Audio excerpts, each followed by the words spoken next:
What's going on, everybody? Pastor Wes here, and I'm here with another Sermon Rewind. This past Sunday in Ecclesiastes, we were talking about the fact that two are better than one. Why? Because they get a better return for their work.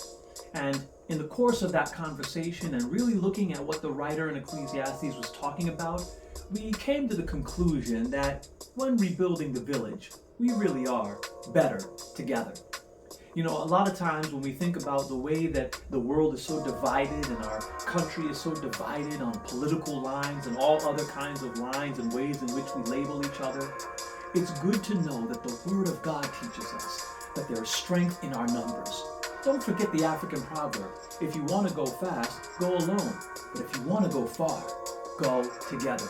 We've seen countless examples in the business world and in the nonprofit world and even in ministry where people have been able to accomplish great things because they worked together.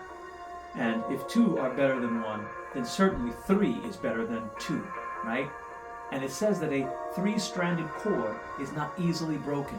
So to me, that means that when we bring God into the midst of what we're doing, then it's an even stronger bond for the village. So I hope this is helpful. I want you guys to look for opportunities all throughout the week. Find ways to work together so that you can build stronger and build something that lasts and will actually have impact for the kingdom. If you want to hear the rest of this message, I want you to go to Spotify, go and search for Priesthood of Believers podcast, and search for the message Better Together. You guys take care and remain blessed.